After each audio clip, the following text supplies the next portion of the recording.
Today is March the 6th, 2021, and I'm Claude Zachary, University Archivist in the Doheny Memorial Library, and I have the pleasure of speaking with Professor Leo Braudy, distinguished university professor Leo Braudy, who's been with us at USC since 1983 and has had a distinguished career, both academically and involved with service to the university and serving on many committees and programs. And so we would love to get a record of the work that you've done with us, Leo, at USC. But maybe just starting out, can you give us a little background on your experience with your previous universities and positions before you came to USC?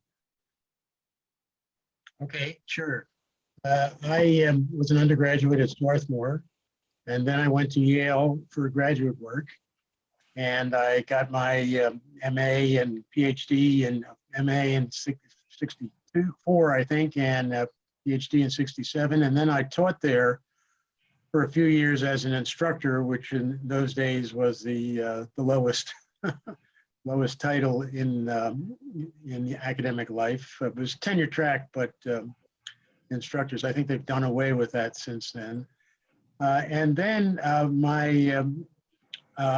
was okay at Yale. I enjoyed it, but my first wife was interested in becoming a journalist in New York and wanted to come to New York. So I applied and got a job at Columbia as an assistant professor. And this was just around the time of the strike in 1968, but the strike had been over. I mean, I was arriving in 68, but I was wondering what I was arriving at, considering all the tumult that was going on. But it was fine, and then at Columbia, I moved pretty quickly up the ladder and became a full professor in like 1971 or two. I was still in my 20s, actually. So I was one of the youngest full professors that they had there. What do you attribute that to? Well, most practically was that I had my first book published with Princeton University Press on 18th century, on Hume, Fielding, and Gibbon, and it was called I wanted to call it The Plot of Time, as a more poetic title, but they wanted to call it Narrative Form in History and Fiction, Hume, Fielding, and Gibbon, which is how it came out. Mm-hmm. Because they said if you looked in a catalog, you wouldn't know what the plot of time meant. Mm-hmm. So when it was republished by the Figueroa Press at USC, I got The Plot of Time back on as the title, so I was happy about that. And in any case, I was at Columbia, and Columbia, very different from Yale. Columbia, much more a kind of public intellectual place with people like Lionel Trilling and Edward Said on the faculty. We were all in the same hallway there, trading things and doing reviews for the New York Times Book Review and other places like that, and being taken down for 3 martini lunches by various publishers in town. Testifying at pornography trials. I mean, it was a more engaged department than Yale was a more academic department. This was still the era of the new criticism at Yale, but critical theory was coming in. Jeffrey Hartman was coming back from where he had gone after being at Yale, and Harold Bloom, of course, and Paul DeMond, but they were just coming as I was leaving. I mean, Harold had been there, but they were just coming as I was leaving, and Yale was making that transition from being the kind of temple of new criticism in literary studies to becoming the home of critical theory, and with all, with kind of French and German influenced literary theory.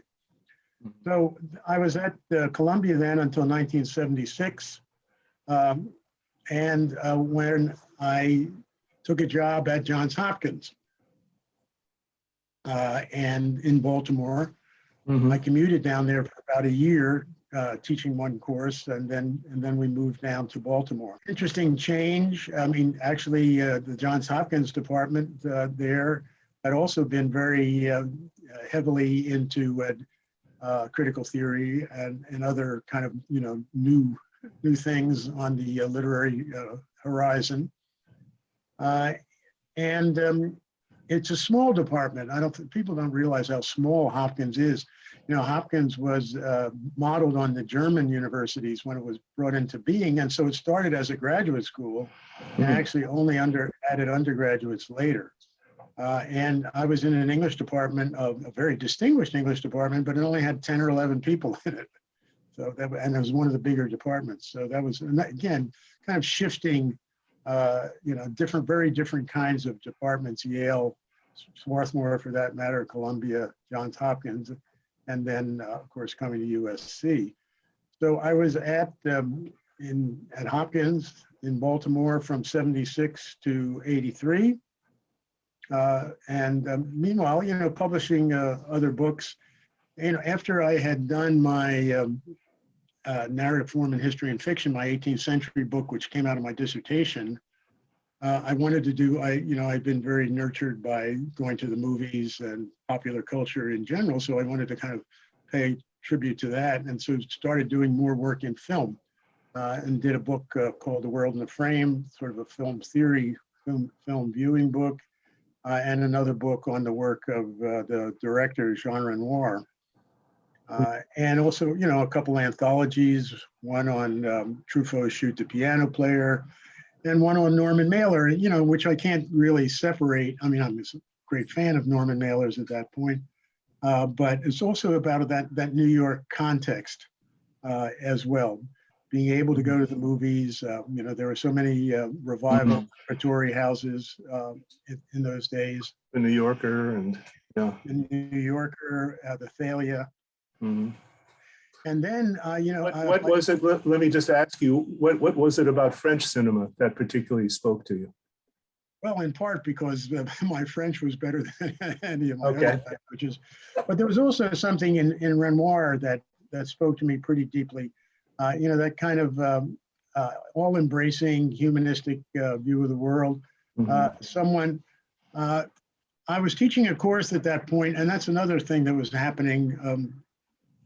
Because of my interest in film, I started doing more film courses, not more, but doing some film courses at Columbia and in the film school.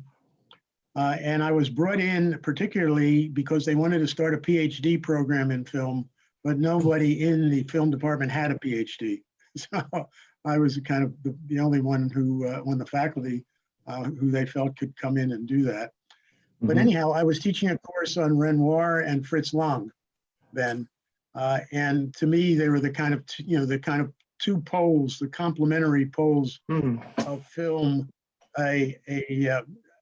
Fritz Lang, very much in terms of stylistics and camera movement, who's, great inheritor is somebody like Hitchcock, in which you're very aware of the directorial presence in the film. And Renoir, more kind of open, all-embracing kind of director who doesn't seem to have a very particular style in that way, or an obvious style in that way. And this was part of what what I began theorizing for that World in the Frame book about what I called then the open and the closed view of film.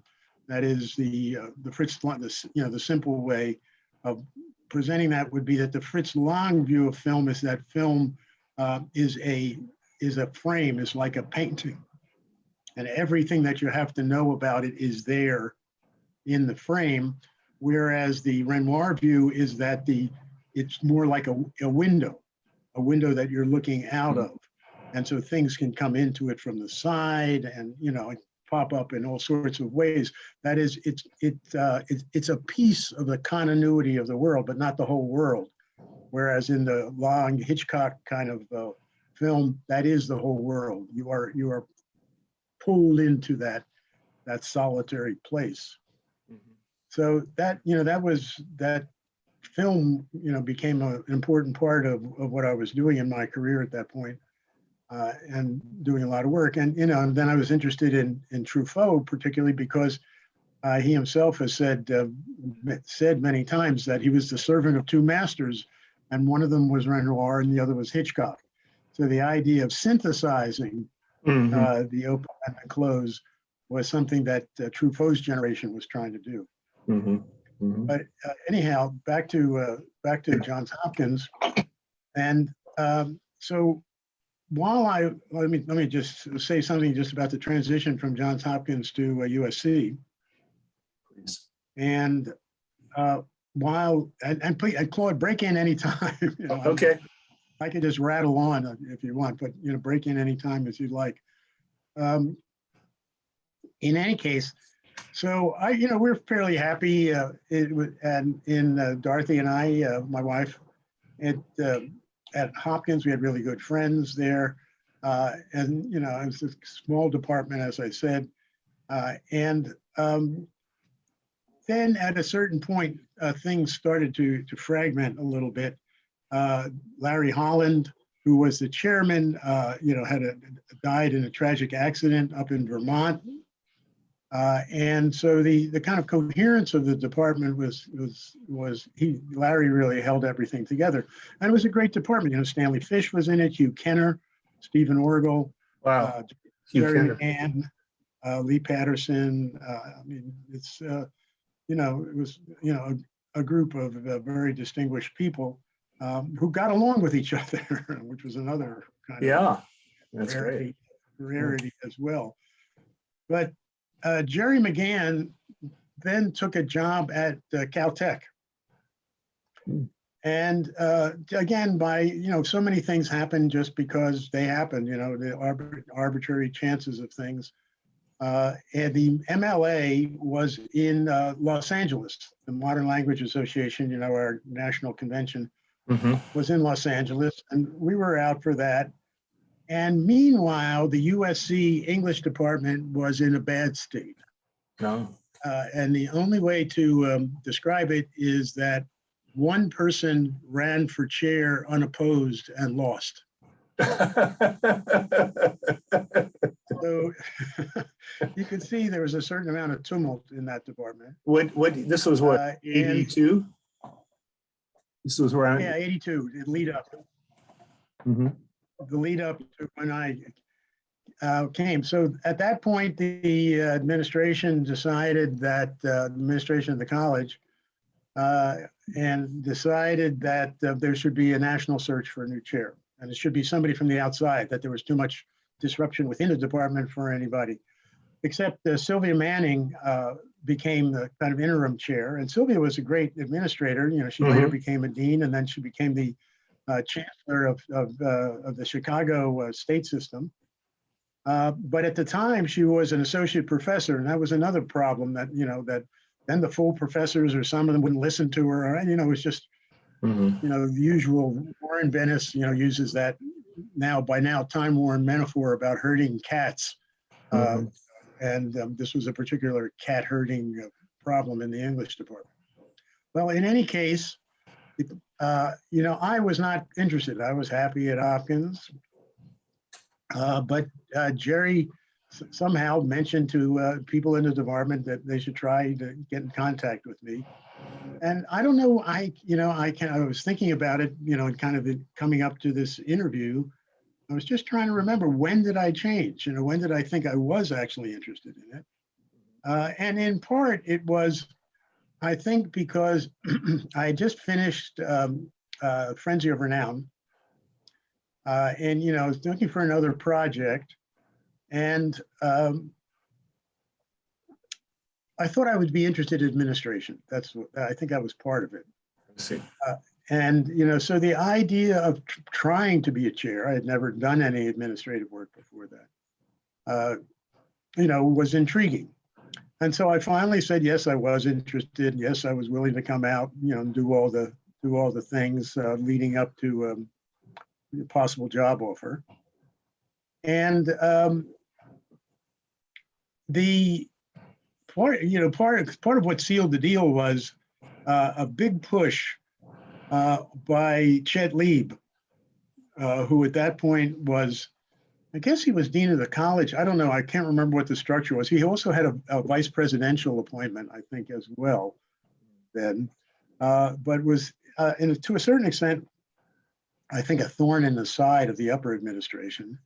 But he had a vision, and part of his vision was to change USC from being a more regional university to being national, and to emphasize the research side of the university. Well, that had been very much in keeping with what Norman Topping started back in the 60s, and the joining of USC with the AAU in 69, and really trying to make USC a research powerhouse as well as just a teaching university is, yeah. Right, but that was still very much in process. And also, when people said research in those days, they tended to mean the sciences. Right. And the idea of also trying to make it a distinguished university in the humanities as well as the social sciences, the softer social sciences, perhaps, was just coming.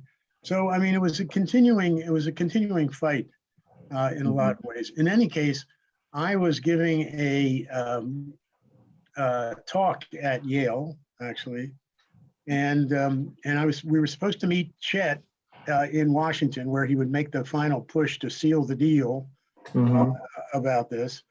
And so we took a small commuter plane from New Haven to Washington, but there was this enormous storm, and it was one of those 10-seater, 12-seater planes. Oh, God. And so it had one stop midway in Islip on Long Island, and we landed there. And we said, we're not going any further on this. So we got out of the plane and rented a car to drive to Washington, which meant basically that we're 2 hours late for meeting Chet Liebe in this bar in Washington. But he was very jovial about it. And, we got a call into him to let him know what was happening. And he finally said, why don't you try it? It'll be fun. It's, and so that was it. So he sold you on it, huh? He did sell. He and David Malone. David Malone had come earlier. He'd actually come to visit me at Hopkins. David Malone was the acting Dean of Humanities at that point as well. And David Malone, had started the Comp Lit department. He was, again, a figure in the kind of the building, the changing of USC, particularly on the side of the humanities. So we arrived out here in 1983, and I became chair. And I discovered, it was definitely a very contentious department and a problematic department. Yeah. Can you just give us a sense of who was in it? Was Errol Arnold still teaching? Errol Arnold was not still teaching. Okay. He was not. It was a very mixed department. There were some people like Marjorie Perloff, Don Green, who had a figure outside the department, had figures, in the profession nationally or even internationally. Right. And there were some, very good younger people, Sylvia Manning and her then husband, Peter Manning. And, and I had been in graduate school with Sylvia and Peter at Yale. Okay. So I knew them. And other people. There were some people who were fantastic teachers too, like Alan Casson, but who really had never published very much. And then there were people who had never published very much and were not very good teachers either. So it was my image at the time for the department it was like looking into an archaeological dig and seeing the different layers of history in it. And what had happened, people who had gotten tenure on the basis of one or two articles, even. Things like that. Yeah. So, the idea of raising the standards of the department, things like, it was a slow process too. The first year I was there as chairman, 5 people came up for tenure. 5 assistant professors came up for tenure, and only 2 got it. And the department was split even on those 2. Wow. Like 12 to 12 or something like that. That's tough. Yeah. So, this was, and in meetings, another thing that was wrong with the department, or had been wrong with the department, that nobody had been promoted to full professor from associate in 20 years. Oh my, yeah. So, I finally, focused on one person, who had the credentials, could be put through. And I sort of, talked to everybody and tried to get them, to line up and vote for this. And we had this meeting, and, his name came up, and people said, yes, yes. And then somebody else who had a different candidate would start trashing him, so, but we finally did get him through, and that could have broke the ice a little bit, just in terms of promotions. It was a weird time, in that way. I mean, So we've had a lot. I was going to say the department, like many departments, has had various disruptions over the years, but nothing quite like that that I walked into as the new chair. So did you lose a lot of I would assume you lost all those folks who didn't get their promotions, and you had to get involved in hiring folks to replace them. Right, and that that's a great opportunity, because then you can change the standards. You hope, by hiring bright young people, new people who will kind of moves the department along. The person, by the way, who ran unopposed for chair and lost had left after that. But a year or 2 after that, I got a letter from him asking if he could come back, because he felt the department had changed for the better. And it's not happening. Yeah. Okay. So who were you involved with bringing to USC? Any folks who were this? Oh, a lot of people. Okay. Jim Gustafson, Hillary Shore. I mean, virtually everybody who came in those years, I was involved with in one way or another. And going to interviewing them, going to the various conventions and things like that. And people like Tim and Hillary, who have stayed on, have become mainstays over the years as well. And how long did you serve as chair? That's it. I served 1 term as chair. And that was how long? 3 years. Okay. Actually 2.5 years, because I had a grant to go to the Rockefeller Foundation in Bellagio, Italy, for the last semester of the 3rd year. So that, and somebody else came in at that point. Because what I discovered was, in my preliminary interest in being an administrator, was that I didn't like being an administrator. Okay. At all, but I was fascinated by administrative questions. And questions of protocols and policies and whatever. I was really interested in that. And so that's the explanation for why I, stayed, so active, in university committees and things like that, but not after that, ever taken an actual administrative post. That's kind of the best of both worlds then, huh? Well, I like it a lot better than being on the forefront. I mean, I used to liken being certainly a department chair to being like somebody at the airport, at the airport desk there, whereas you get everything thrown at you and yelled at you by the people in line, but you can't really do anything about it. It's all the real decisions are made somewhere else. Right. So what were your first impressions? Well, we've talked a little bit about your department. What kind of sense did you have of USC as an entity and the campus and the kind of energy that was happening at the time?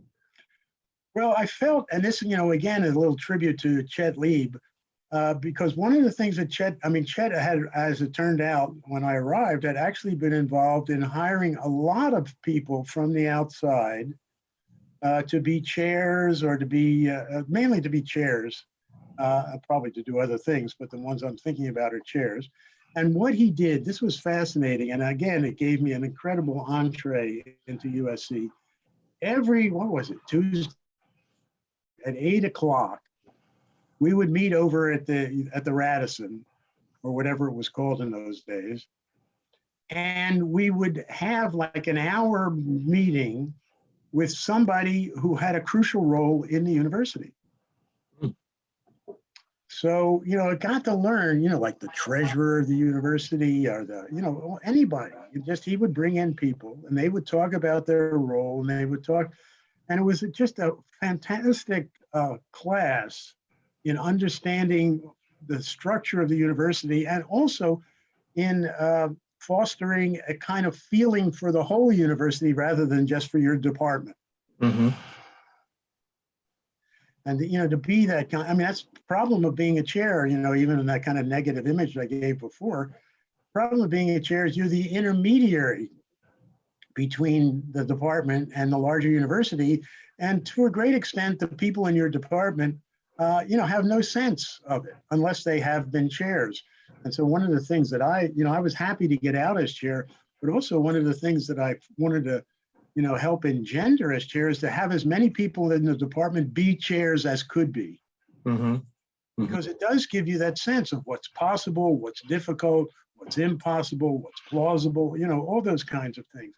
And this little class that Chet created, we had people in it like Bryce Nelson, I think, had just come to Annenberg, and let's see, who else? Oh, Jeff Henderson, who was became head of the classics department, and then later on moved to Harvard, become head of the classics department there, and to run the Loeb Library. There were a lot of terrific people there, who again were kind of invited through this kind of exposure to how the university runs.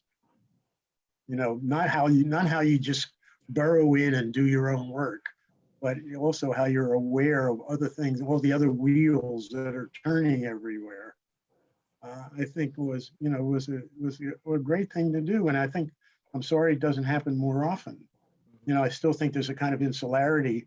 Mm-hmm. So there's some people who have the temperament, to want to. Some of the best friends I've had here are people that I met on committees, and it's just just that kind of engagement, with people outside your own realm. I think that's what makes a university.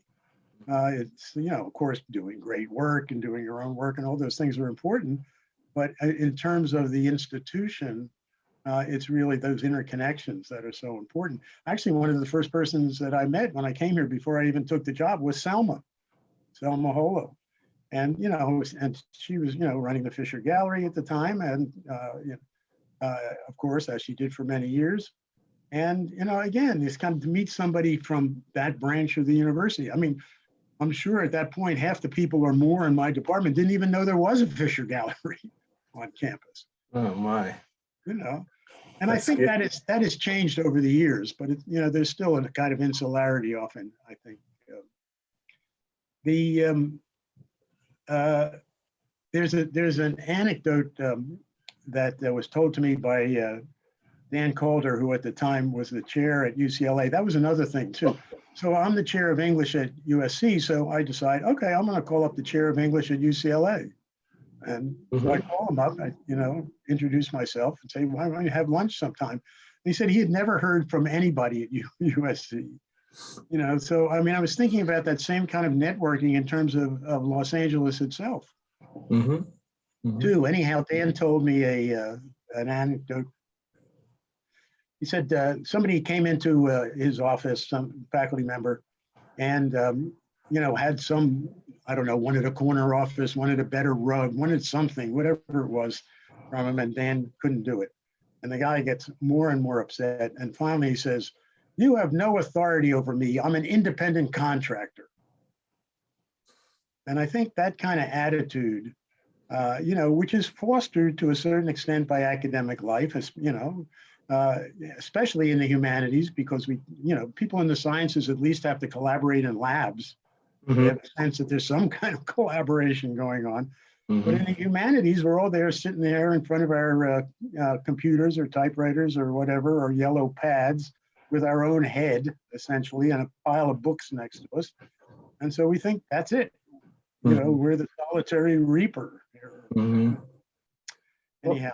Well, it's interesting to me because you mentioned like Hillary Shore, and yourself, and a lot of folks that probably in your coterie were involved with cross interdisciplinary appointments and working with the law school and the college and the films, cinema, sort of, that kind of cross interdisciplinary does happen, but I guess from what you're saying, it tends to be a little bit more the exception than the rule.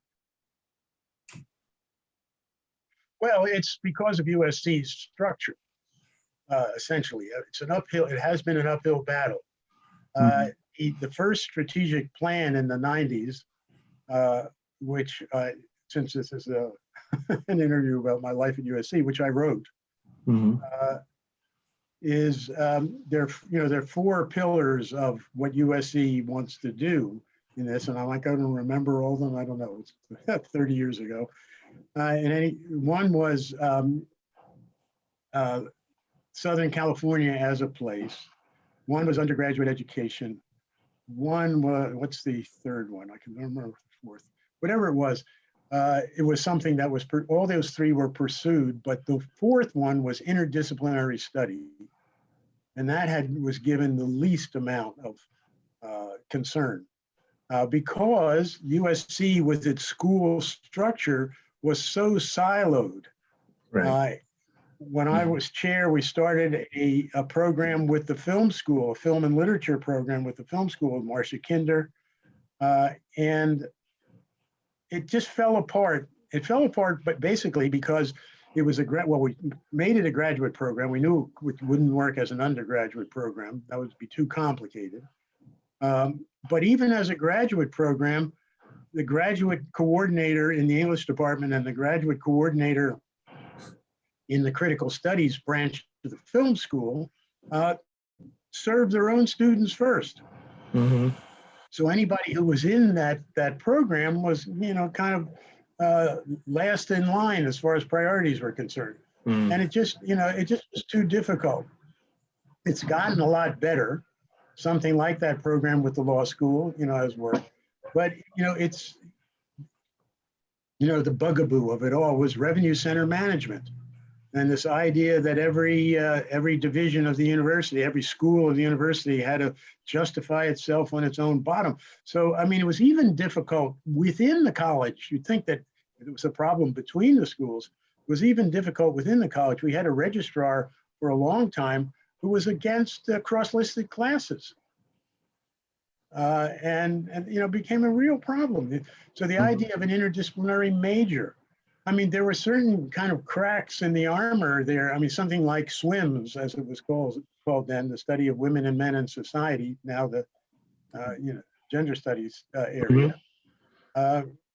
It was a program. You could get a program certificate. I don't know, there were already all sorts of conniptions and things like that to try to make it a little easier for interdisciplinary studies to exist. And so ever since then, it's been a kind of uphill battle. I must say, by the way, also, just in terms of the larger thing that was happening. So I was on the strategic planning committee in the late 80s and into the 90s, just at the transition between Jim Zumberg and Steve Sample. And also there was another transition was going on at the same time. We weren't quite aware of it, but the chair of the Strategic Planning Committee was the then provost Neil Pings. And, you know, we had gotten along to a certain extent in developing what we thought a strategic plan should be, which USC had never had a strategic plan. Let me ask, who was the mover, who initiated this process? I think it was Steve. I think Steve did, to start, you know, having a strategic plan. It wasn't Zumberg. Oh, okay. I don't think. I don't know. I mean, if I had access to my office, maybe I could find during the pandemic. Maybe I could find my old files about it. But I would think it was Steve's. You know, Steve, you know, came from SUNY. You know, and it was used. You know, Steve was coming from a public university into a private university. Right. Public universities are much more explicit about these kinds of things than privates, and he wanted USC. And it was also part of what was changing at USC. That is, what did USC want to be? And a strategic plan would be part of it. And so we were working for about a month or so on this, and Neil Pings then retired, was no longer provost, and Lloyd Armstrong came in. And I thought, oh my God, we're going to have to start with square one again. But in 2 weeks, Lloyd was totally up to speed, and you know, he was fantastic running the committee and getting us together, and also Lloyd coming from the outside. Again, when I became chair of the English department, my little formula was I had solved 60% of the problems just by being new. And, you know, so the old vendettas and the old, you know, people could kind of climb down from whatever they were doing. I'd also created maybe 20% by being new, but I mean, it was better off. Mm-hmm. And I think the same thing happens, when people come from the outside in general. I mean, that is, especially in terms of administrative arguments and policies, you know, there's a history there that, people can't get out of. And they don't, you know, but somebody new coming in, allows them to a certain extent to get out of it. And I think that's what happened with Lloyd becoming chair of that committee. And the reason I got involved with writing it was that there was the report was issued finally, and there was a lot of blowback about it. Particularly, I think, from the chemistry department. I can't remember why. And I think that, and so I was commissioned, I was grabbed, I was forced into it by various people on the committee, Jane Pisano, I remember, and others, to rewrite it, to take all the complaints about it and the material itself and all this, and rewrite it. And, when I got down to it, I realized, as after all, I am an English teacher underneath it all, is the problem was it was written by various subcommittees. So it didn't fit together, it kind of went like this, And so I wrote it, tried to write it in a single voice, and it worked, When it came out again, people were much easier with it. I took into account, various complaints and what have you. So did you condense it down quite a bit as well? I know I condensed it. I think that's one of the things that came out of Steve Sample's book, when he was talking about the plan and, wanting to make it, especially the main statement fit on one page for the Board of Trustees to get behind. Right. I think I can't remember whether I wrote that one page or not. Maybe Steve did, but yeah, I mean, I definitely condensed it. There was a lot of repetitiousness in it, and a lot of semi-contradictions and things like that. And so that, I think, is how I became a university professor. Well, as well as I mentioned, you received the 1994 Presidential Medallion, which is a big deal. And so Steve must have been very happy with the job you did. I think that's right. It was the Presidential Medallion. Yes, I got a phone call from Steve And he said, well, we're thinking about the presidential medallions for this year. And I thought he was going to ask me to be on a committee to decide. And I said, well, I'll be glad to be on the committee. And he said, no, I think you should get it. Wow. And how did that make you feel? Oh, great. Sure. I mean, you always like to be appreciated after all. You know, you don't want to hide in the shadows entirely. No, absolutely. That's quite something. Very impressive. Yeah, I was thinking when you were talking about bringing folks from the outside, I was interested in maybe your thoughts and comments about, starting with when Steve came, obviously, he promoted, when Lloyd left, he promoted Max Nikias from the deanship of the School of Engineering, and they had both been at Buffalo as well, so I think they probably knew each other. I mean, I think Steve was on Max's doctoral committee or something like that, is what I remember. Anyway, so so Max became provost, and then when Steve retired, he ended up becoming president, and he had Beth Garrett come in as provost from the law school. And then when Beth left, they promoted Michael Quick. So there was a lot of folks, just a lot of internal people sort of being promoted up into the ranks, and the top leadership. How do you think that might have affected the culture here at USC at all? Do you have any thoughts about that? Yeah, sure. I mean, one of the things that I think the it was part of USC's greater self-confidence had been building, and in fact, that there were plenty of people. I mean, I was actually on the committee with Steve and Warren Bennis, and I've forgotten who else, that made Max provost. And the other candidate, the strongest other candidate was Joseph Aoun. And, I was more a supporter of Joseph than of Max at that point, for that. But, it was, ultimately Steve's decision, which was, fine. Yeah. Well, it's interesting because, Joseph was the dean of Dornsife of the college. Right. And Max was the dean of the engineering school, and Steve was an engineer as well. And they knew each other, so maybe that had something to do with it. Well, I think, and Steve was well aware of that and how it might play, but he still, I think, and then of course, Joseph went off to this tremendously successful career as president of Northeastern. Right. Too. So, but, the point was, I think, in terms of USC, was that both Max and Joseph were strong candidates.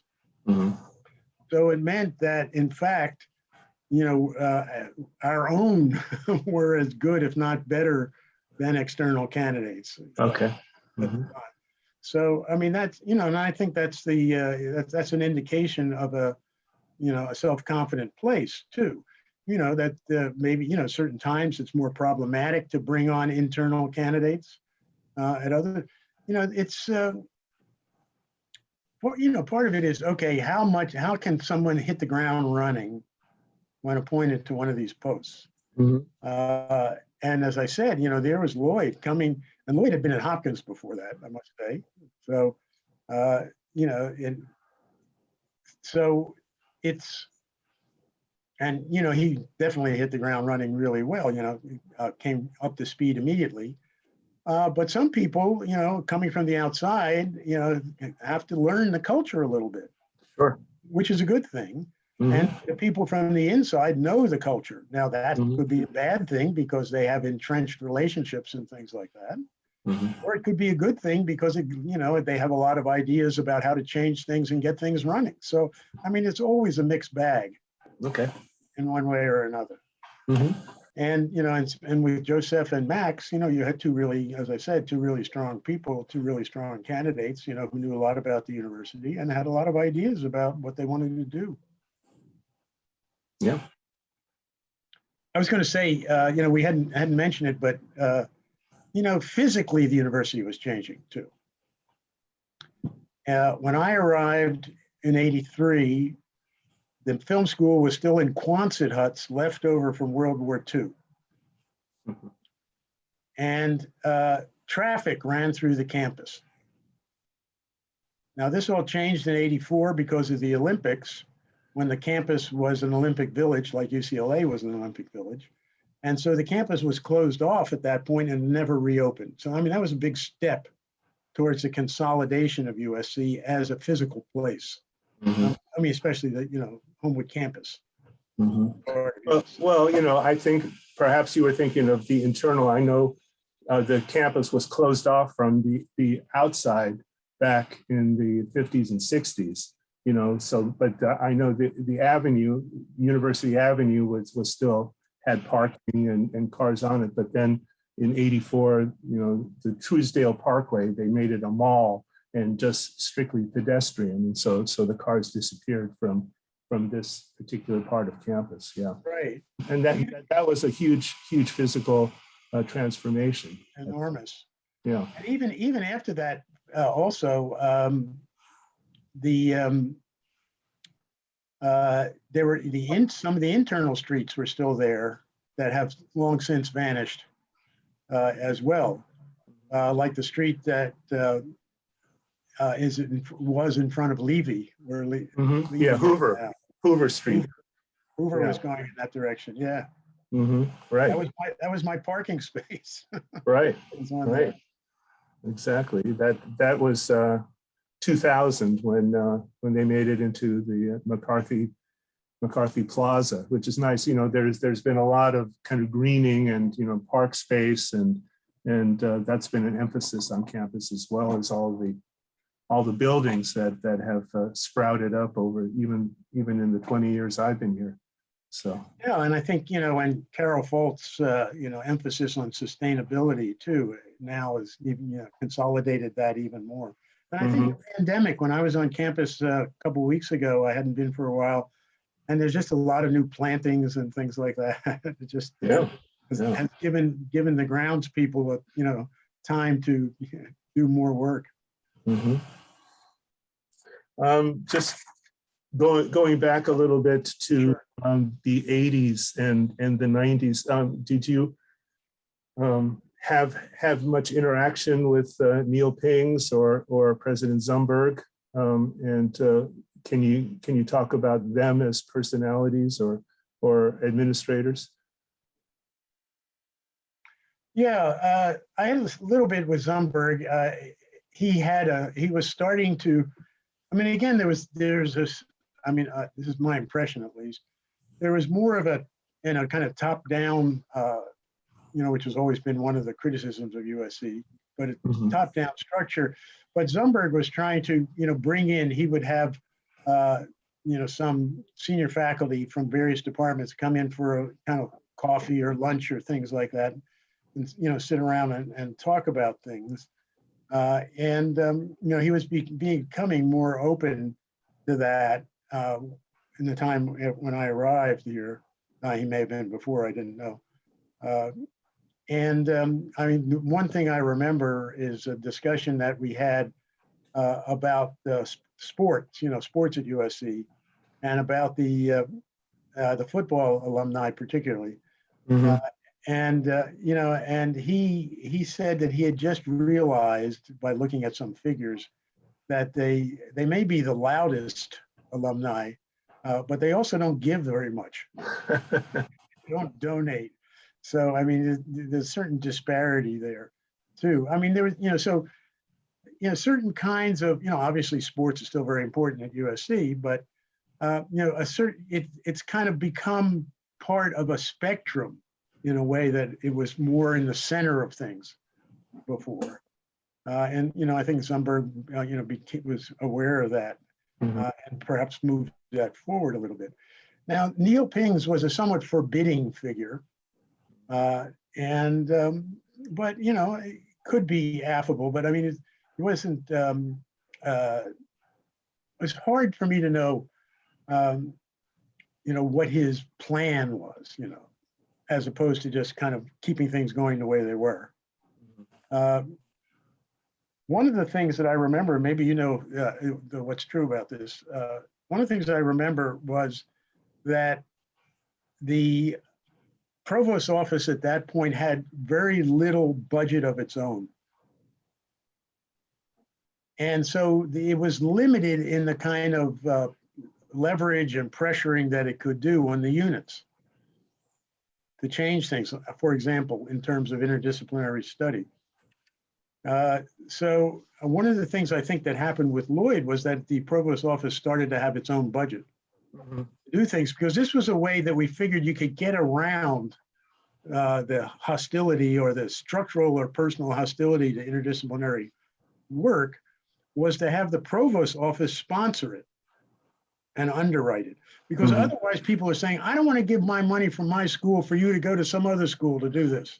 I mean, that was the kind of basic, argument against interdisciplinary work. Okay, you want to take a course in the film school, even though you're in the college, wait a minute, you're going to cost the college money or vice versa, those kind of things.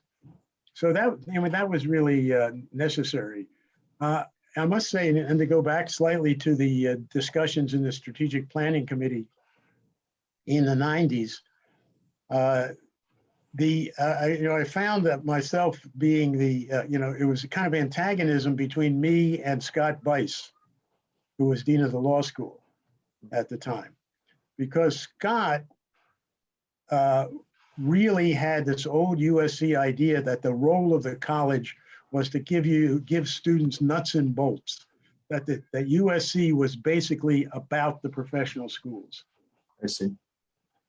And that the college should serve the professional schools, and that's its only function.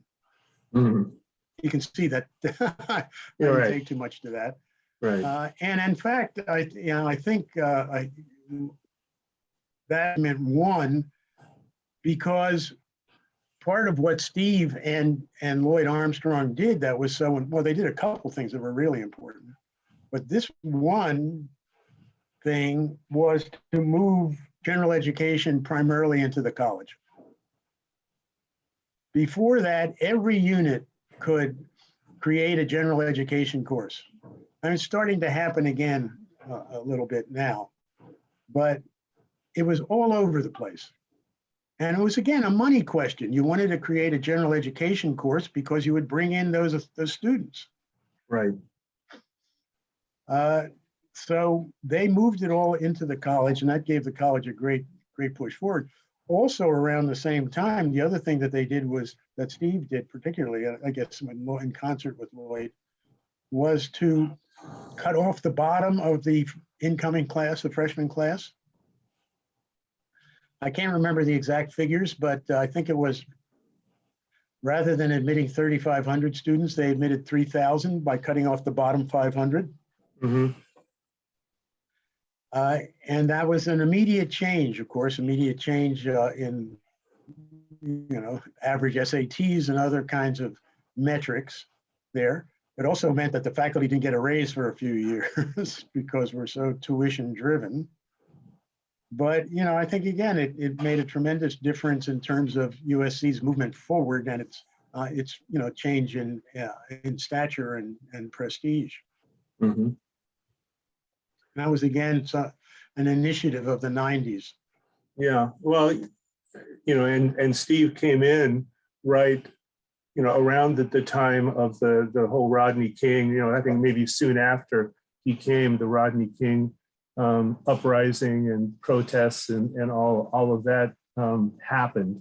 And I know that also was a time of fiscal impact on the university. I know there were some layoffs and downsizing, and Steve's much often mantra of doing more with less.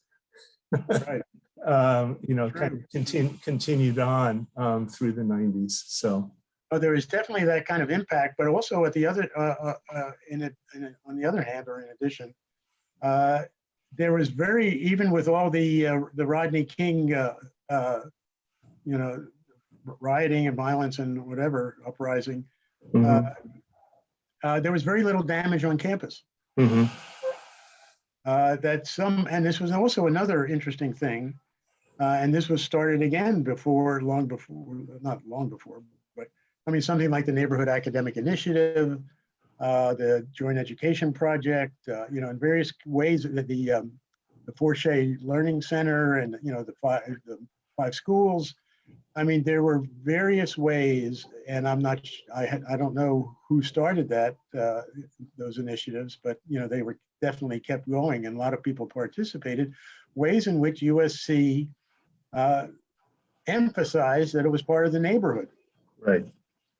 And when it was, College of the Year, the Newsweek College of the Year in 2000, it was about service to the neighborhood. Right. Mm-hmm. Yeah. Yeah. So that was another important thing, because at that time, again, because of the kinds of things that were happening in urban areas. I mean, when I was at Columbia, there was constant talk of, after the strike and things like that, there was constant talk of moving Columbia upstate. Mm-hmm. And when I came to Los Angeles, the Bonaventure was built, and all those hotels where, you have to kind of get up to the 5th floor before you can even enter them, like you're somehow in this war zone. Mm-hmm. Yeah.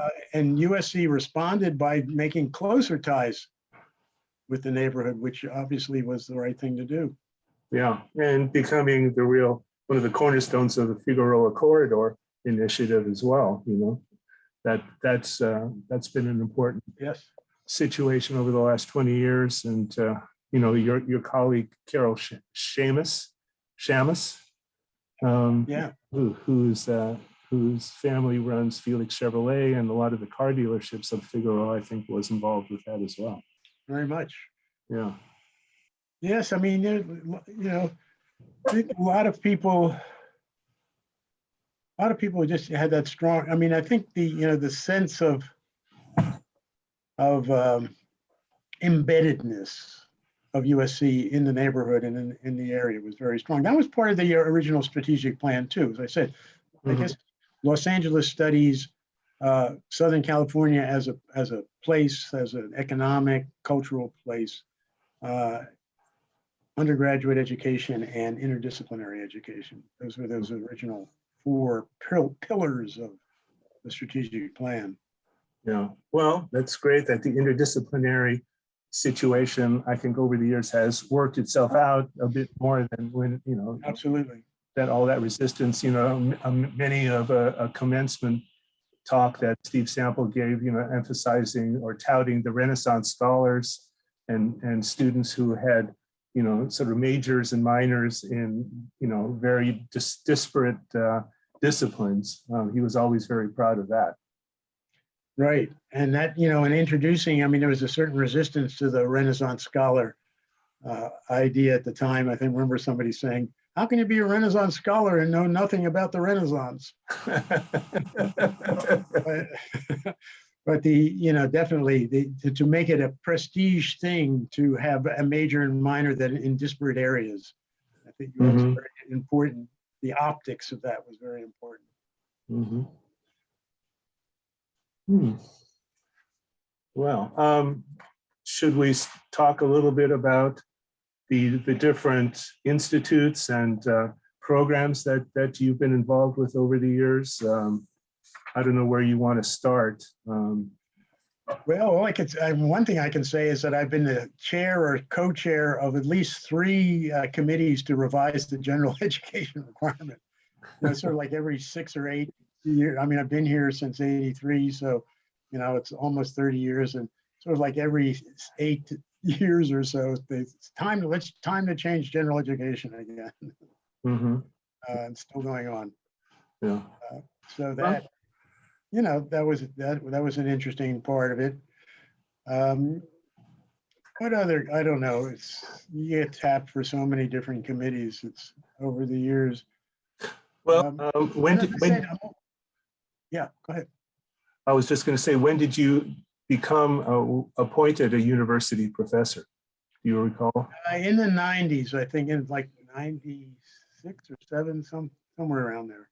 I mean, Okay. that was, again, it became it was really Kevin's star. You know, Kevin, he and I were kind of appointed around the same time. And, you know, and Kevin had a very strong sense of institutions and really wanted to make it into not just a group of names with titles, but an actual living thing. And so he really created the university professors as a group there, a self-conscious group. Mhm. And I'm just, you know, following in his footsteps by trying to keep that going.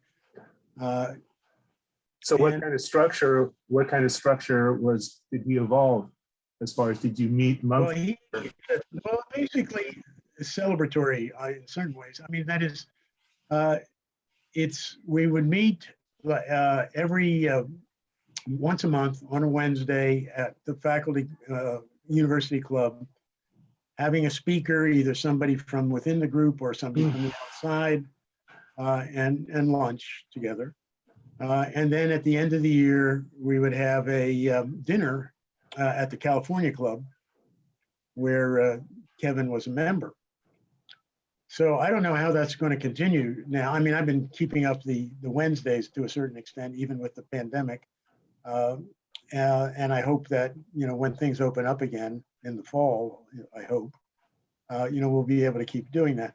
The thing is, you know, I've found the same problem or issue, I don't know if it's a problem, it's just an issue, that with LAIH, as well as with Los Angeles Institute for the Humanities. for the humanities, right? Yeah.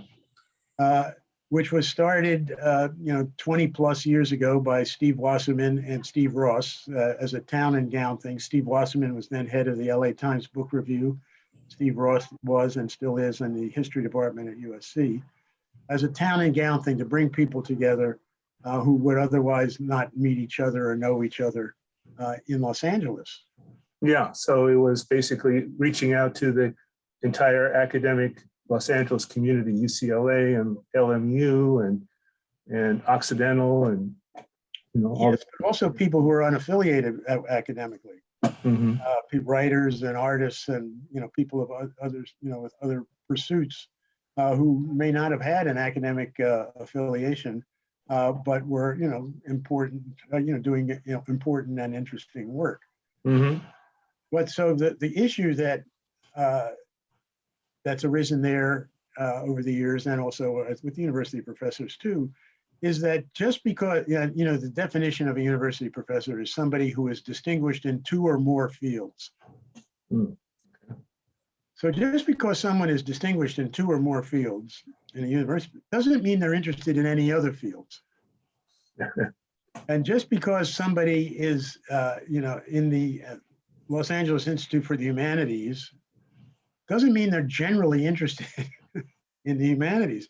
I mean, people often, a large percentage of people are just basically interested in what they do Mhm. and don't have you know, or don't choose to indulge the curiosity about other fields. Mhm.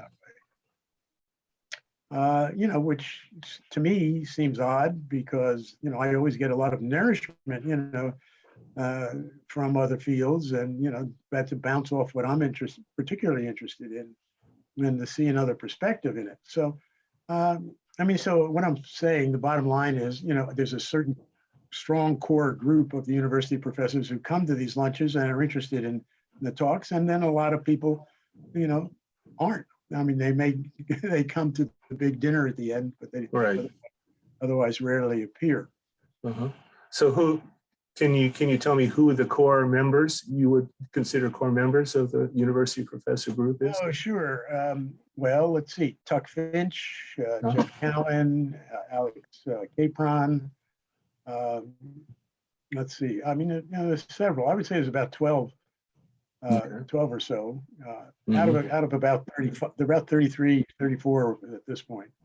You know, who, Mhm. you know, can be depended on if they have the time. That is, sometimes they have conflicts. Sure. And, you know, like, I mean, Tom Jordan is one. George Becky used to come all the time until he moved up Right. to San Obispo. Saul Galom came very frequently. That's And who? Marcia Kinder? Yeah, Jean Shi. Jean Shi is another one. I mean, you know, it's unpredictable, you know, what disciplines they come from, whether they have that. But, you know, that's a nice cross section of disciplines right there. Yeah, yeah. And I hope with we have 3 new people this year.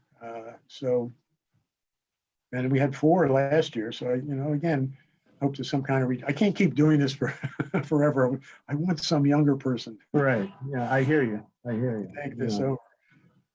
So, you know, we got some, you know, great new people, you know, Sri Narayan and Steve Kay and John Slaughter and. Oh, right.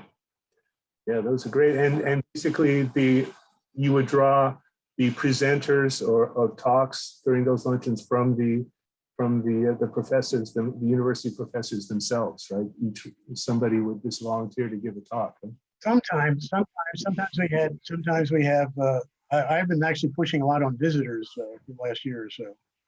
You know, again, to try to get people to see what's happening, you know, in other places in the university. Oh, and I forgot the Damasios, you know, Antonio and Hannah Damasio. They were also strong supporters, definitely. Oh, good. Well, you know, they're definitely great exemplars of interdisciplinarity, that's for sure. Absolutely. Yeah.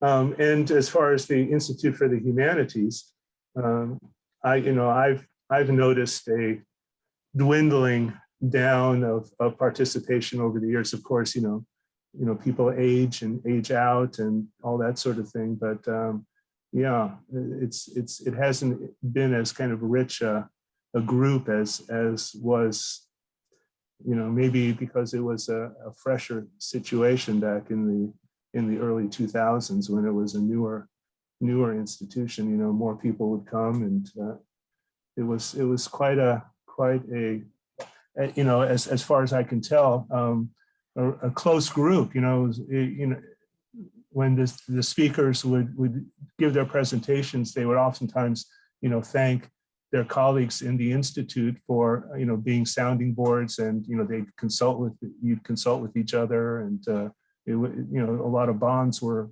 formed out of that space. It seemed to me. Would you agree with that? Yeah, and I think, well, it's, you know, there's also the negative side of that too, which is that when new people come in, they feel it's a closed group, and that, you know, and they don't feel welcome. Then we've been trying to, like the last time that we actually had an opening ceremony, I guess was 2019 or so, an opening meeting rather, you know, to have, so people would not sit with the same people all the time, things like that. You know, just to kind of be more welcoming to the new people who otherwise feel it's too much of a private club. But, you know, I mean, it's definitely happened. Actually, in the university professors, you know, Jean Shi and Marcia Kinder did some projects together. You know, so, I mean, I guess, you know, the histories of institutions are like that too. That is, you know, in the early times, there's a lot of energy about it, and then it kind of gets more institutionalized in a way, and you know, and people are not as engaged. So, I mean, the search for people.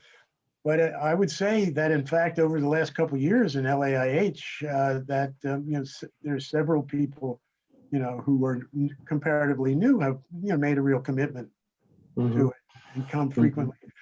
Actually, the pandemic has been useful in that way, because if you can be online, you don't have to worry about driving to USC and things like that.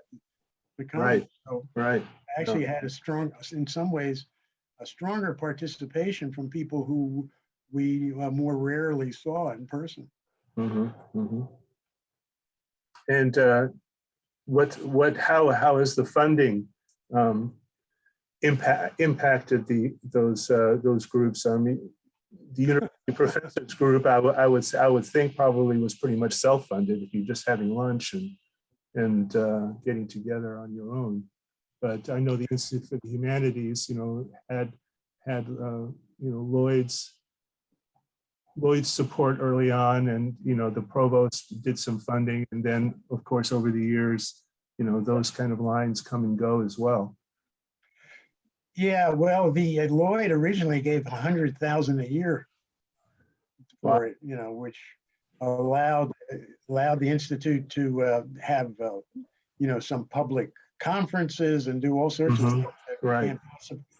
can't possibly do now. Right now, we're getting a subvention from Amber Miller, the dean of Dornsife. It's about a third of that. I see. And it basically pays for Janice Littlejohn's salary. I see. And all the rest is done by donation. Now, I think we're in pretty good shape for next year. Well, I don't know. We're going to have another donation letter going out fairly soon, rather. And because we haven't had those lunches, so we've banked a certain amount of that money. I mean, we had people subvening a lunch, and then actually the lunch. What did the lunch cost? Not very much. It was because it was all on Zoom. Right. So I don't know. We'll have to kind of assess that and see what we can do. Well, from my experience over the years, you definitely have been one of the pillars of the community. You and Dorothy have really shown up, and you've always been very active as far as questions and involved with the speakers, and you've also given, I think, probably 3 or 4 talks yourself over the years, when you published your new books, or your book on Haunted and the Hollywood Sign, and the Chivalry book, as I recall, and so you've and now of course you and Louise Steinman have been the co-directors for several years as well. So right. you've really kept it going. Did you want to say anything about the Sidney Harmon and the Harmon Academy of Polymathic Studies? Sure. Sydney came in like a whirlwind, it was funny. I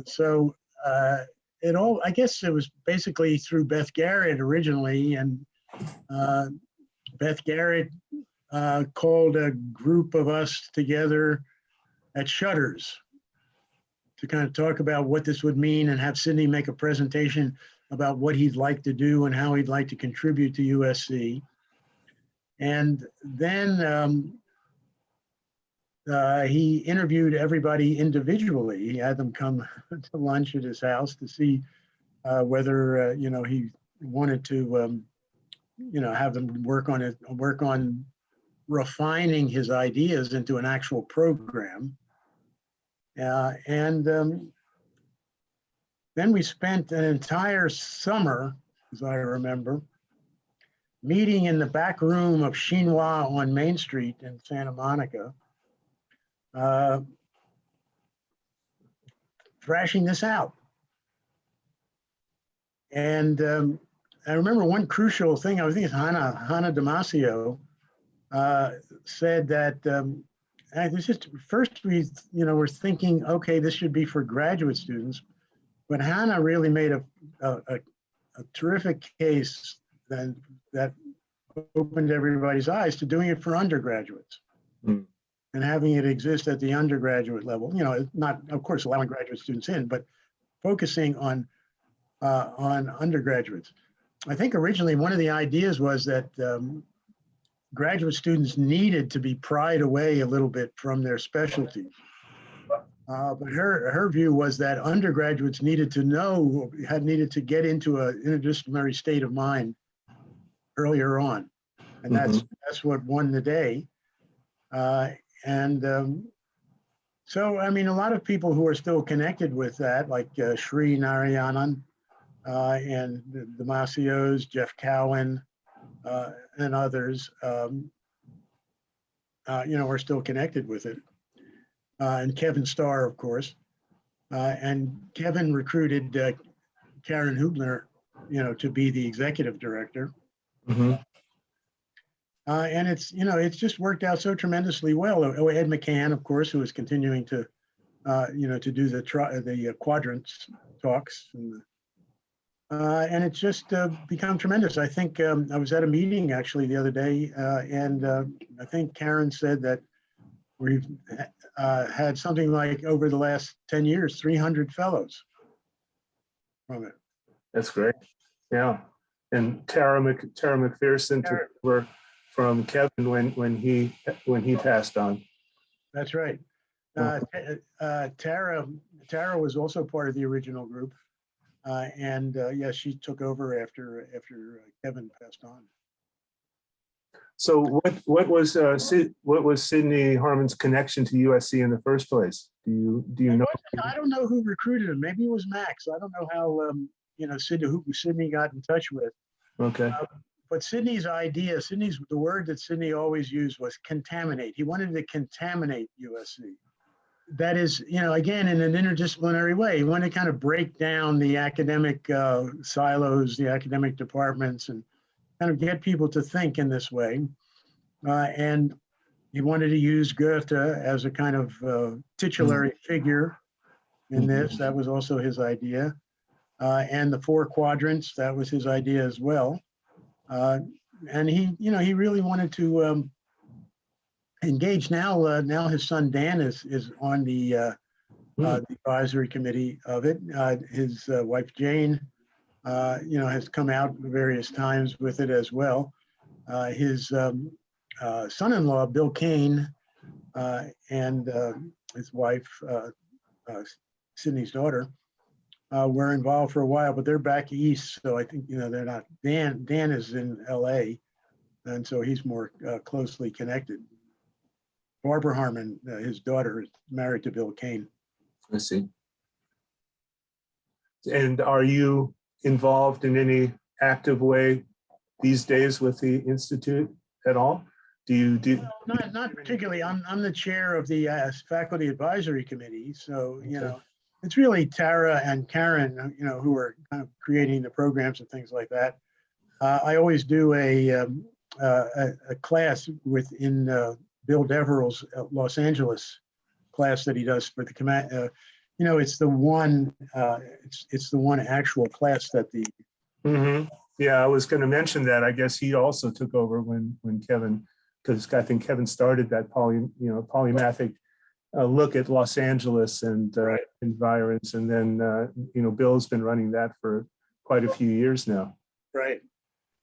Yeah, Bill's been followed Kevin in that, and now there's a tremendous amount of work, and I was just really amazed to hear the reports of it the other day in it's called the Amundsen Lab. Right. And with technology and the kinds of things that are being done with technology. Mm-hmm. Curtis Fletcher and Samir Ghosh are kind of working on that. And some of the student projects are wonderful. Mm-hmm. Just there was one project on Raphael's School of Athens in the the rooms at the Vatican where they would put the whole painting up, and then on the side would be Vasari's visit to that room when he wrote about it, and then you could kind of link what Vasari said about particular parts of it, and then find more information about those parts, all done digitally, and really fascinating. And there's a project that Bill Deverell was doing about Chinatown. That was, the areas of Chinatown that were eradicated by Union Station, right? And other developments in that area, and the kinds of archival material they found, so that they can actually figure out what the streets were, who lived where, things like that, and digitally reconstruct, that part of town. Mm-hmm. So there's, tremendous work being done over there digitally, in that Amundsen Lab, connected to the Harmon Academy. Yeah. Well, the digital humanities, as you know, has been such a growing sort of hotbed of activity, bringing together the internet and digital work and the traditional, work of humanities scholars like yourself. So, yeah. Yeah, and there are kinds of things that you can only explore it in that way too. Mm-hmm. I mean, some subjects, just still require the old technology, Yeah. but others you can just kind of go into that way. I wish somebody would do, those books about the actual settings that Chaplin and Harold Lloyd, Right. Keaton, shot their films. Yeah. Did you see that story in the Times the other day about the app? Yeah. Uh-huh. Yeah, it's fantastic. That guy has done a tremendous amount of work, and if you could just kind of access that digitally, it's really a lot of fun, and very enlightening just about the kind of excavated history of LA too. Yeah. And they were talking about that little street that everybody used Mm-hmm. too. Yeah. But Well, we have a history of that as well. Buster Keaton shooting Campus. That he shot films at Bovard Field and Laurel and Hardy. Past what is now the University Club, and in their car, and various sites of the campus over the years have been were used in silent films quite a bit. So. Yeah, I posted a picture online, I guess, from one of them. One of the Keaton films of a crash in front of Bovard with a trolley and a car, a Keaton film. Yeah. So, well, I'm just looking again at the list of your service to the university over the years. The University Committee on Appointments, Promotions, and Tenure. So you've been involved in lots of discussions of and looking over portfolios and promotional materials. Right. Any thoughts about that process, or anything you'd want to share about that? Sure. By the way, when they appointed a committee to find a new chair for the English department that ultimately came out with me, they didn't want anybody from the English department to chair it, obviously for good reason. Right. So the chair of it was Marty Levine, Oh. who was in the law school, of course. And then when I was chair of UCAP, I worked with Marty pretty extensively on those kinds of things. What it reminds me of, I was once for the MLA, the Modern Language Association. The Modern Language Association has tons of categories, 18th century from, whatever, this or that. I mean, there are all sorts of groups within the MLA that focus on particular periods, writers, themes, and things like that.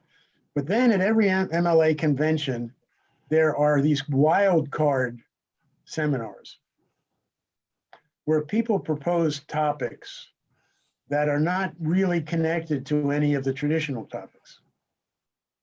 And for 3 years, I was on the committee that oversaw that, kind of went through them and picked the ones that, were going to be put on. And I connect that with being on the UCAP committee because it gives you a kind of overview. What are people thinking about? What are the trends? Where is it going? And in UCAP, just to see like what the different departments think is important work. Mm-hmm. What the different departments think is, on the cutting edge, or by the other hand, what do they think is not that good work? So, and in different areas. Of course, I don't have a lot of expertise in the sciences, but I mean, again, you start reading, between the lines as well, just about that. So, I mean, just that kind of overview really fascinated me, and I really enjoyed doing that on UCAP. And I enjoy it now. I'm on DCAP now within the college. and I have been for a couple of years, and it's the same kind of feeling Mhm. there. I mean, I have my own views a little bit about some of these subjects within the college more, but even so, and I must say I'm just wildly impressed by a lot of the young people coming along, and the kind of work they do. And I was talking about when I arrived at USC, there were people who had gotten tenure on the basis of a couple of articles, and now, I mean, the bar has gone up so much. Right. Yeah. There are people coming into USC being hired for the first time who already have a book. Mm-hmm. And also, like from what I understand, USC has been hiring, really established scholars and professors from other universities. Right. They're bringing really distinguished faculty into the campus, which has been happening over the last 10, 15 years as well. I guess some money has been committed to funding those salaries and really kind of upping, along with the student bodies, SATs, and the quality of the selectivity of the student body, but also attracting scholars, prominent scholars from other universities around the country to really bolster the intellectual life of the USC. Yeah, and I think, well, I mean, it's sort of in the way that I originally came here in the 80s, and so many other people did too. Mm-hmm. But I think at that time it was more like, okay, it's more like the Wild West, come out there and help build this place. And now it's like consolidated. I think the USC's reputation in a lot of departments is very strong, and so people want to join that as well with these parallel appointments. Distinguished faculty.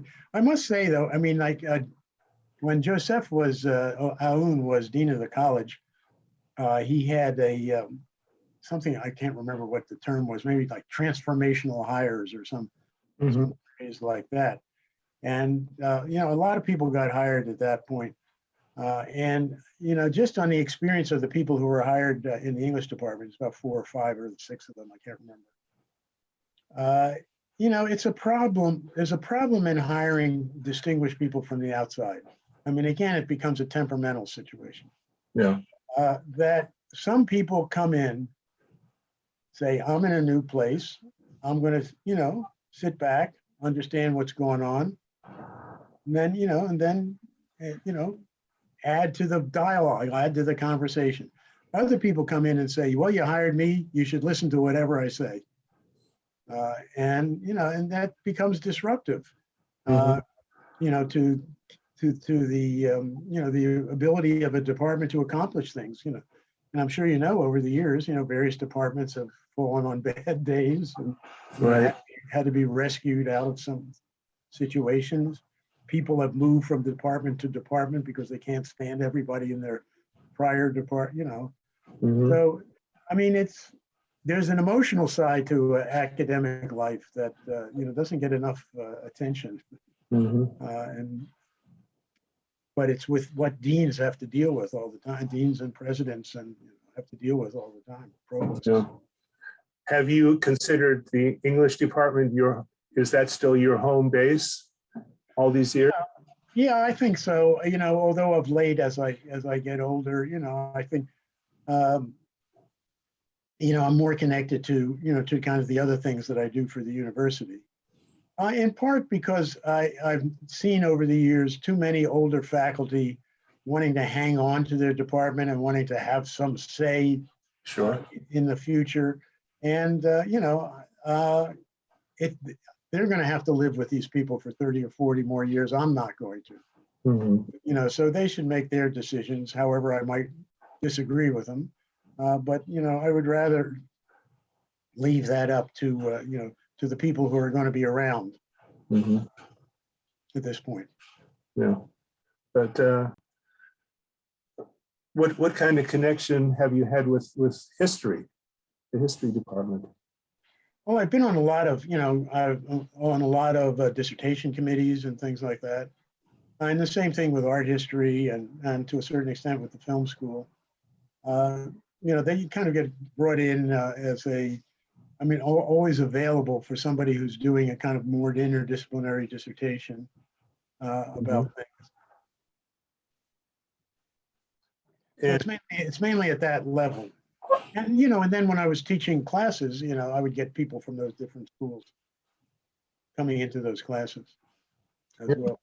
because your work has really, you know, talked and dealt with history as much as English, for sure. Yeah. Oh, yeah. But of course, and at the same time, English itself has changed to become more historical in that sense, more cultural history in the same way. Mm. And also history has become more interested in literary works as part of the historical picture.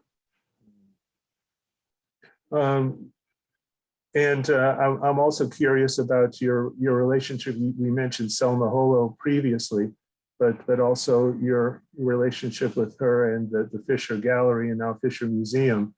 And I don't know if you were involved in her transition from kind of doing one academic program into another academic program, but I'd be curious to hear what your involvement there was. Well, I was chair of the faculty advisory committee for the Fisher Gallery when it was the Fisher Gallery, and you know, and it was when Selma was working on the museum studies program, Right.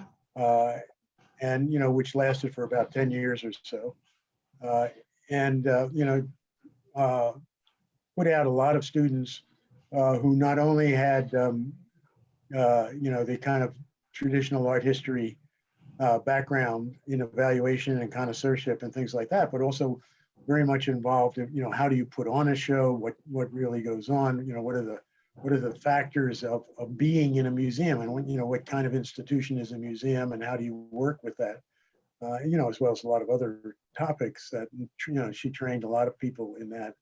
So, you know, I was, you know, part of, I mean, you know, Selma has so many ideas, she doesn't really need that much more. But, you know, I was there. It was a kind of interesting, I think Brenda Barnes, who was head of KUSC at the time, she was on that committee.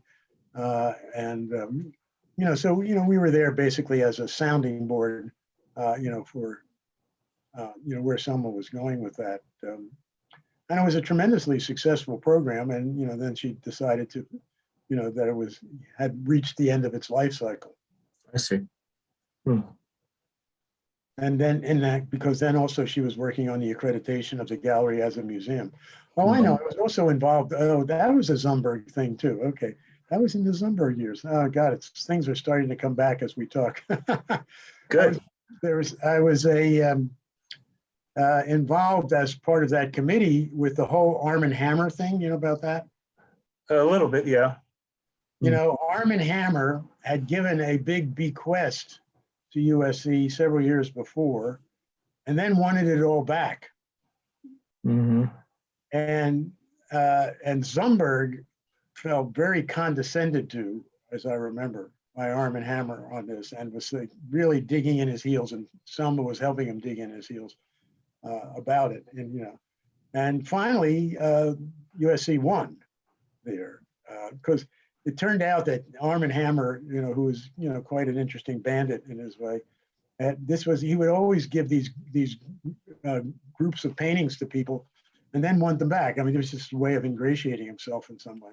But we managed to keep them, which was a great one. Not that it was, I mean, it was an interesting collection. I wouldn't say it was a great collection, but, you know, it was worth having there. Mm-hmm. And it was also, again, a step forward in USC's kind of sense of itself and its own self-confidence as a place, I think. Mm-hmm, mm-hmm.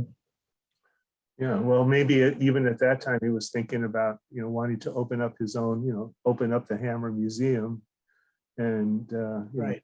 Consolidate that. It just reminded me of the, you know, Eli Braudy and his relationship with LACMA, and you know, that scenario that played, you know, sort of having them construct a building in his name and then deciding not to do his art collection after all and building his own place. Right. Yeah. Interesting. He and I have the same last name, actually. You know, it's the same. The derivation of our names is exactly the same. Oh, okay. Comes from a town in Poland, which was actually in the Ukraine, I think now, called Braudy. And you know, if your name is the name of a town, it means you don't live there anymore. Well, your ancestors don't live there anymore. That's just a way to identify where you came from, huh? Well, yeah, exactly. Well, also, you know, again, kind of thinking, you know, something that comes to mind thinking about these things, and something that Max Nikias did that was a great move, which was to bring the LA Times Book Festival to USC. It had previously been at UCLA, and UCLA, as I heard the story, I think from Max, UCLA balked, the LA Times wanted another 150,000 subvention for it, and UCLA balked at that, and Max said, we'll do it.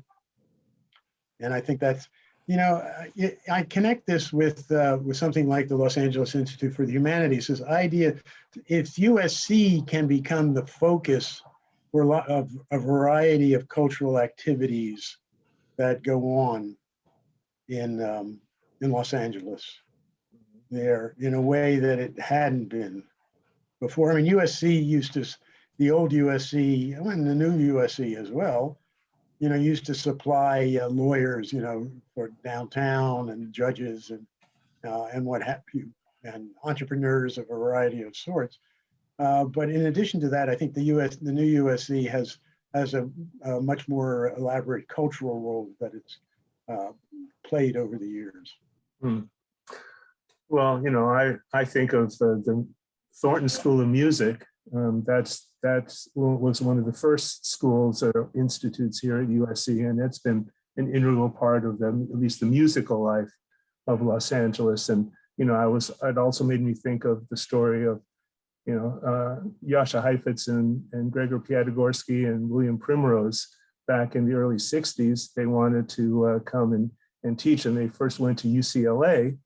And the faculty over at UCLA said, these people don't have degrees. They can't come and teach here.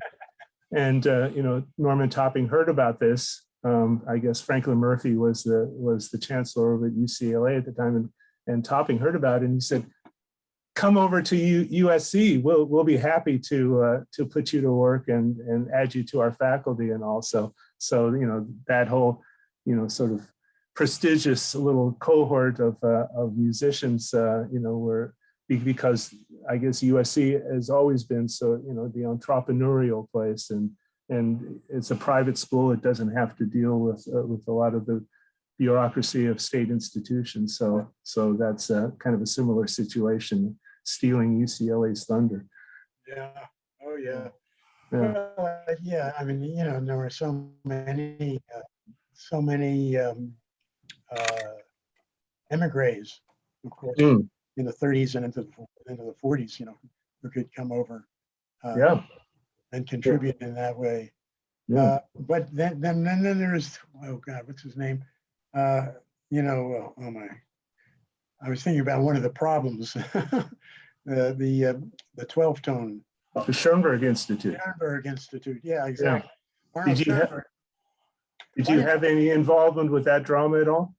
No, but I certainly observed it from the outside. And that, you know, the kind of problems that, and you know, and the basic question was, it was, you know, the family was not allowing it to be used for scholarly purposes. Right. It was keeping researchers out, you know, and Max or Steve, who was it? Steve or Max? I can't remember. That was, yeah, it was Steve at the, you know, the whole lawsuit and all happened in 95, 96, I think. You know, okay. It wasn't so much the researchers, but it was just basically the family said, this is the Schoenberg Institute, and we don't want to have Larry Livingston bringing in his students to use our practice facilities.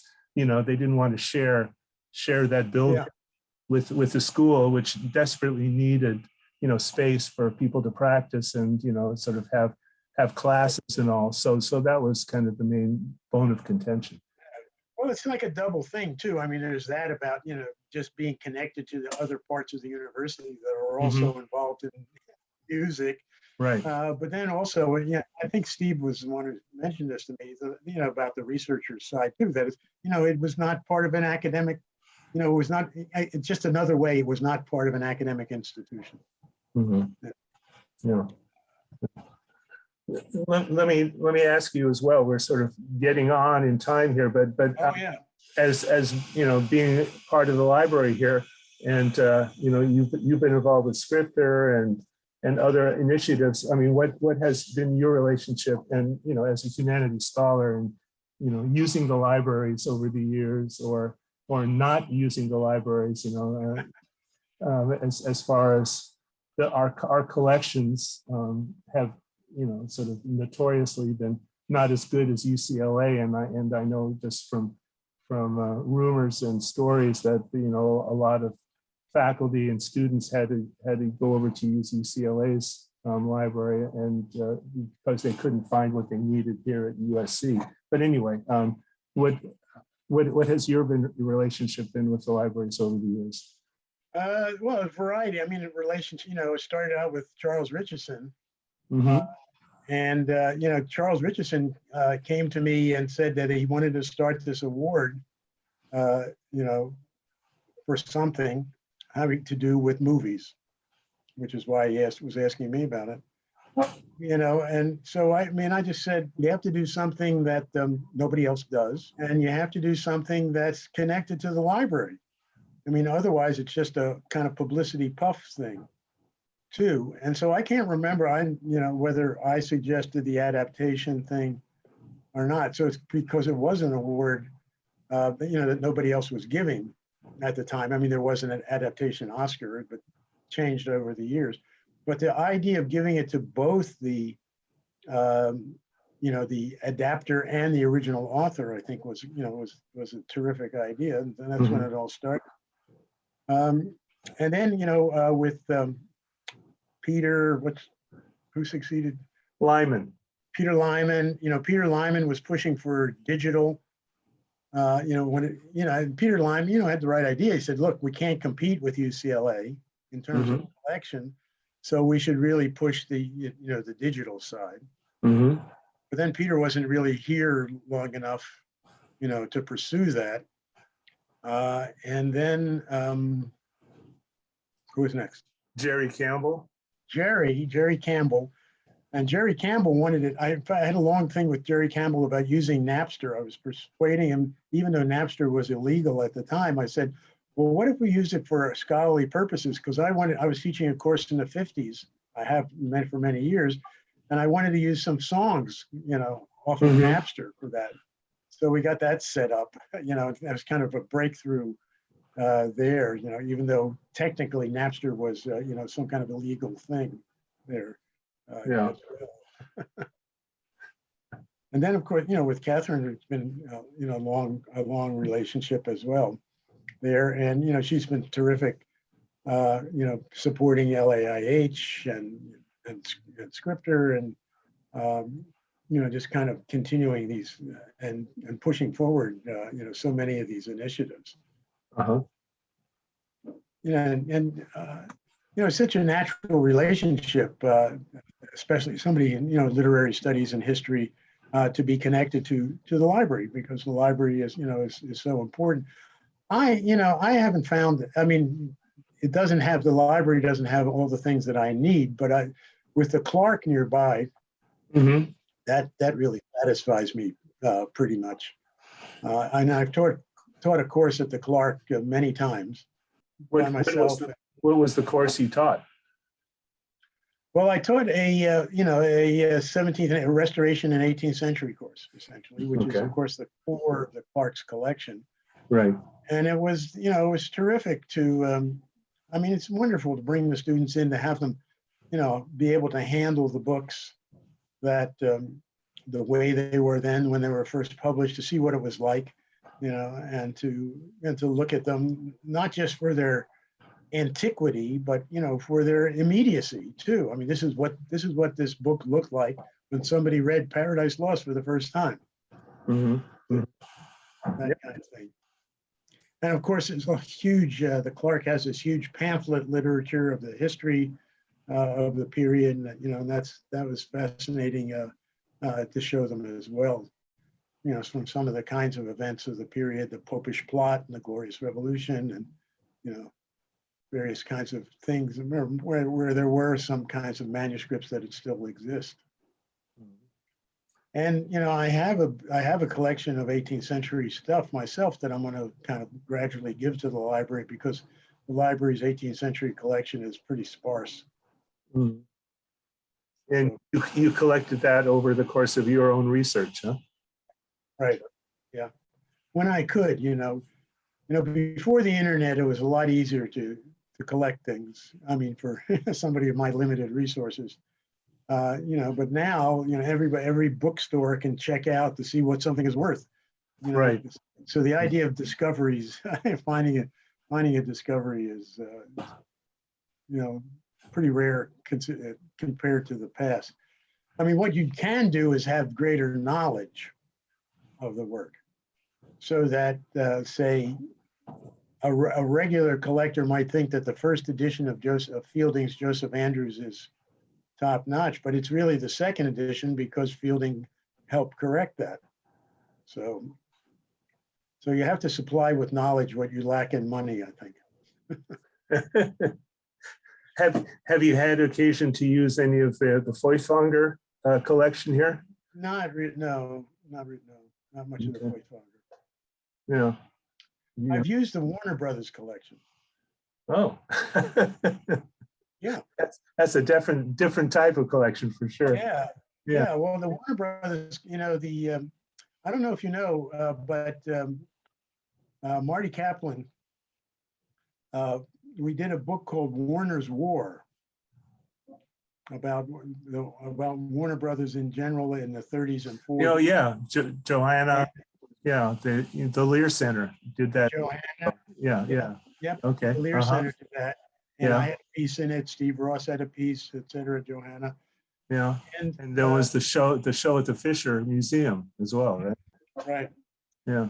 And the problem with that book is that it's not well known, because Warner Brothers said that it would only give permission to use the images if the book was not sold. Oh. So there's a lot of, it's a great book. It's, a lot of images and everything, but it's never appeared on Amazon or any, because it can't be sold. Oh. So I definitely use that collection. And I used some of that collection, I guess, when I was doing work on my 50s class. Some of the movie stuff that's available there.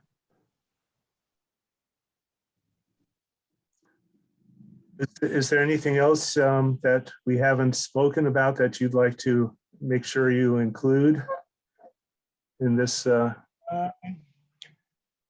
Nothing except, I've had a wonderful time here on the whole, basically. Friends, the university and everything, and just the kind of things that I'm engaged with and, hope to continue to be, at least for a while. Mm-hmm. I'm sure there are all sorts of interesting little gossipy details along the way that I've forgotten, but. Well, when you think of them, write them down, and then we can do another talk, because. Well, I think, you've inspired me when I, get back into my office to kind of look through some of those files to see if there are kinds of things that I've forgotten along the way, and Yeah. kinds of ins and outs. There was, there's a, in addition to bringing in new people, there was the getting rid of old people who were, drag on things. Mm-hmm. Kind of the darker part. Yeah. When, and I forgot to mention, actually, I should have mentioned more. So I arrived in 1983 at the same time that Marshall Cohen did, to become Dean of Humanities. And I knew Marshall from the East Coast. And in fact, when we were being made the offers, we would often, I was in Baltimore and he was in New York, we would talk on the phone about, are you going to go? Are you going to go? Things like that. And so then when I arrived, I was very much connected to his own effort to kind of, move USC forward.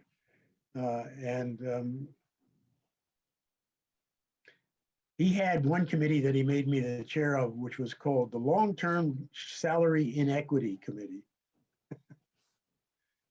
which was basically all those people who had been doing very little over the years and had therefore gotten no raises and were complaining about it. Mm-hmm. And it was basically a way of saying, I'm sorry, you're not going to get any unless you do, the kind of work that we expect of people, which is primarily publication. Some of these people were actually running other jobs at the time.